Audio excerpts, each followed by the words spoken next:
Thank you very much, and I would like to thank organizers for giving me an opportunity to talk, to share with you some of our first ideas and first steps towards implementation of problem and case-based learning in chemistry. So I would like to start just by very briefly explaining what kind of teaching style we generally have in chemistry, and to justify why the introduction of problem and case-based learning may be beneficial for some modules. So in chemistry, as in any other exact sciences, we generally follow quite a traditional style of teaching. So we have basically book-based lectures, followed by some published exercises, for instance in the form of workshops, and traditional assessment, that is normally written examination. There is nothing wrong, don't get me wrong, it works very well for the majority of the core modules. However, analytical chemistry is a very particular type of chemistry discipline. It is known since the ancient time, and it is considered as a classical chemistry subject. Sadly, in UK higher education sector, teaching of analytical chemistry is nearly abandoned. So, for instance, in Liverpool, we cut small parts of analytical chemistry knowledge and add them as patches to the other core modules. For instance, in organic chemistry, there are many reasons that I counted for this status quo, but I believe, to the great surprise, the main reason is actually advancement of technology. Indeed, many believe that these shiny instrumentations, such as, for instance, this 1.5 million pounds in a mass spectrometer, what we have in chemistry, can do everything themselves. You just need to press the right button. However, our graduates and our former students clearly know that even a slight change in a question we would like to solve with that spectrometer make it absolutely useless. And so far as programming or reprogramming that spectrometer require core analytical chemistry knowledge. So every year we send a group of students for industrial placement in large chemical companies and industry. And to our great surprise, in those industrial companies, they learn core analytical chemistry in the industrial environment through real-life case-based scenario. So then they return back. It seems that all other students are extremely disadvantaged, so they cannot compete in terms of analytical chemistry knowledge, so they feel absolutely unprepared to analytical chemistry job. Not even when we compare those to industrially placed students, but also students coming from alternative school, for instance from traditional school in Europe or in Russia, as myself, and their analytical chemistry is still a core module. So all these drives us towards re-implementation, redevelopment of new analytical modules in chemistry, and upon the feedback that we receive from industrial students, they should be enriched with the real case studies from the industry that will help with their employment. So here where we stay, and 5 years ago when I moved to Liverpool from St. Petersburg, I was asked by our head of department to bring the provision of analytical chemistry to a new level. So I've started from the postgraduate curriculum, and we had a module that is called Advanced Spectroscopic Elucidation in Organic Chemistry. It was very harsh as its name. So it consists of 32 lectures, and it was mostly the most hated module in chemistry postgraduate curriculum, with the average mark of 48. So before I will describe what kind of changes I've done, I would like just to briefly remind you what's the difference between a problem and case-based learning. So there are many definitions in the literature, but I personally prefer these two. So in problem-based learning, it's an approach to curriculum where we use carefully designed problems and ask students to develop their own learning strategy or trajectory. And basically the main difference is that students define their learning objectives themselves on basis of the cues in the scenario. So it is very common in medical education, but it's practically unused in exact sciences.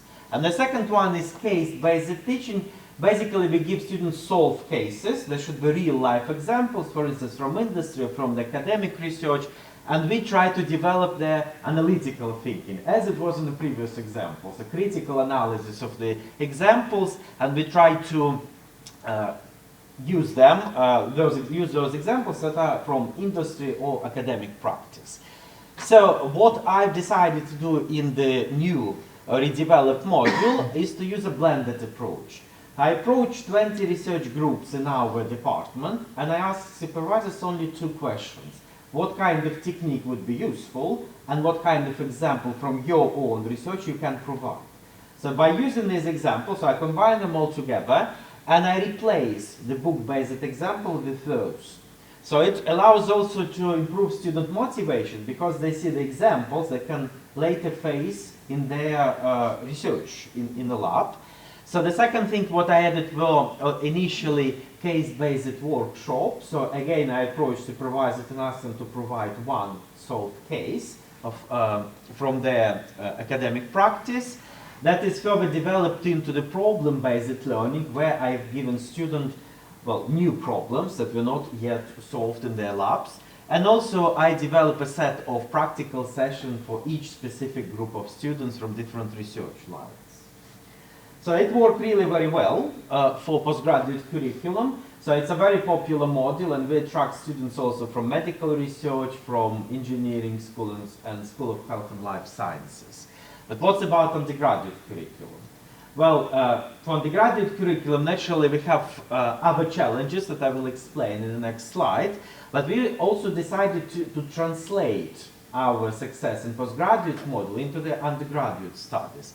So roughly a year ago, me and my colleague Kate Cropper, we were asked to finally introduce analytical chemistry back to undergraduate curriculum. So again, we decided to use a blended approach, but naturally there were several problems that we experienced that I would like to describe.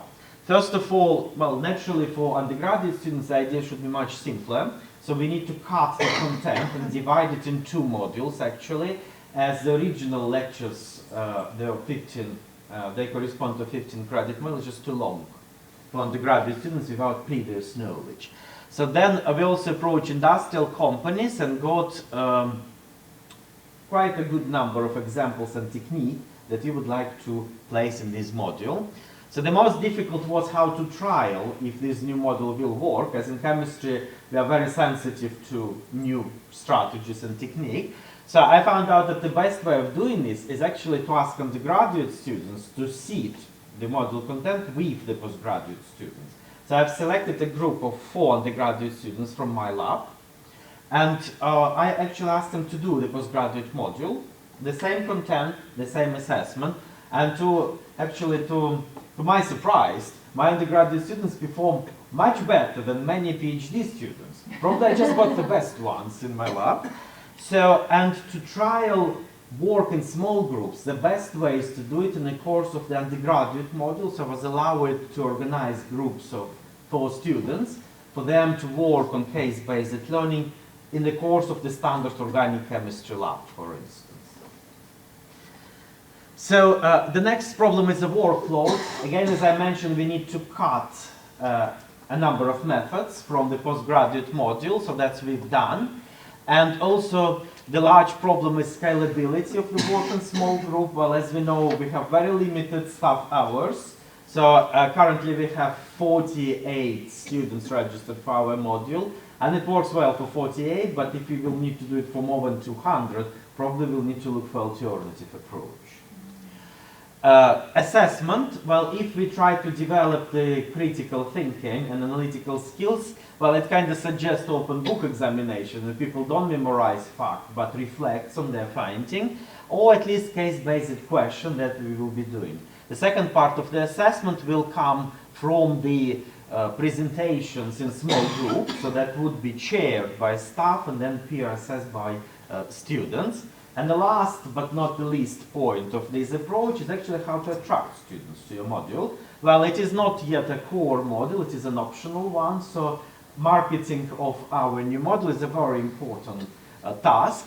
And we actually found a very elegant way of doing this. We developed a very simplified web page that provides a very student-friendly approach to this module and also gives some video feedback on from students who trial it, an example of the problem-based presentation that was done by one of my research students. So if you're interested in, here's the link for this web page.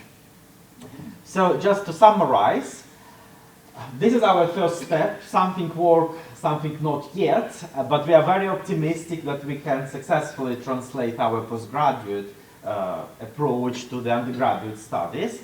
And I would like to thank Kate for help with the preparation of undergraduate model, my research group, and all the students in the postgraduate and undergraduate models who trialed this for me. And I would be happy to answer your questions if you have any. Brilliant. Thank you very much.